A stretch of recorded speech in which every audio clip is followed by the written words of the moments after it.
ചോരച്ചൊവ്വ പലപ്പോഴായിട്ട് ഇതുപോലെ പത്രവും പൊക്കിപ്പിടിച്ച് നിങ്ങളുടെ മുമ്പിലേക്ക് എത്തുമ്പോൾ അവിടെയൊക്കെ ഞെട്ടിക്കുന്ന, ദുഃഖത്തിലാഴ്ത്തുന്ന, ഭീതിയിലാഴ്ത്തുന്ന വാർത്തകളാണ് ഉണ്ടായിരുന്നത്.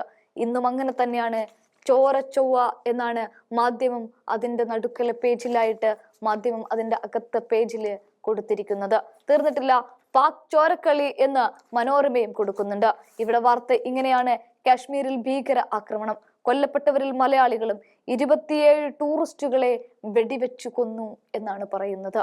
ഇവിടെ ഈ രാജ്യത്ത് നമ്മൾ ആരും സുരക്ഷിതരല്ലേ എന്ന് ചോദിക്കുമ്പോഴും ഞങ്ങൾ സുരക്ഷിതരാണ്, പക്ഷേ സ്ഥിതി അതീവ ഗൗരവമുള്ളതാണ്, പുറത്തിറങ്ങാൻ പറ്റുന്നേ ഇല്ല, ചുറ്റിനും പോലീസും സൈന്യവുമാണ്, ടൂറിസത്തെ തകർക്കുക എന്ന ലക്ഷ്യം മാത്രമാണ് ഇതിന് പിന്നിലുള്ളത്.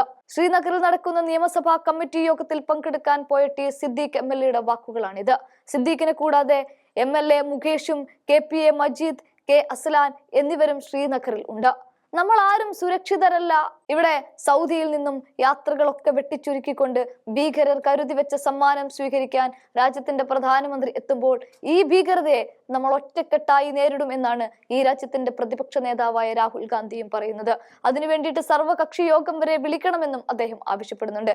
ഇവിടെ തന്നെ നിർമ്മലാ സീതാരാമനും തന്റെ വിദേശ യാത്രകളെല്ലാം മാറ്റിവെച്ച് തലസ്ഥാന നഗരിയിലേക്ക് എത്തുകയാണ്. അടിയന്തര യോഗം ചേരാനുള്ള പുറപ്പാടിലേക്കും കേന്ദ്ര മന്ത്രിസഭ എത്തുന്നുണ്ട്. രാജ്യത്തിന്റെ ആഭ്യന്തരമന്ത്രി അമിത്ഷാ നിന്ന നിൽപ്പിൽ തന്നെ ശ്രീനഗറിലേക്കും പോയിട്ടുണ്ട്.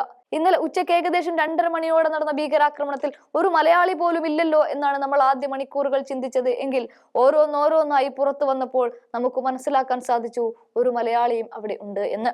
ഇനി ആർട്ടിക്കിൾ 370 എടുത്തു കളഞ്ഞതിനു ശേഷം കാശ്മീർ സമാധാനപൂർണമായ ഒരു അന്തരീക്ഷത്തിലേക്ക് കടക്കുകയും വീണ്ടും ടൂറിസ്റ്റുകൾ കാശ്മീരിൽ എത്തിത്തുടങ്ങിയ ഒരു രാഷ്ട്രീയ അന്തരീക്ഷത്തിലാണ് വീണ്ടും പൈൻ മരങ്ങൾക്കിടയിൽ ഓടിമറഞ്ഞ സൈനിക വേഷത്തിൽ എത്തി എന്ന് പറയുന്ന ഭീകരർ നിറയൊഴിച്ചത്.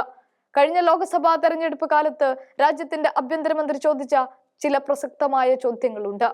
കാശ്മീർ പൂർണ്ണ സുരക്ഷിതമാണ് എന്ന് പറഞ്ഞുകൊണ്ട് ഈ അടുത്ത കാലത്ത് ഏതെങ്കിലും ഒരു വെടിയുണ്ട കേട്ടിട്ടുണ്ടോ എന്നതായിരുന്നത്.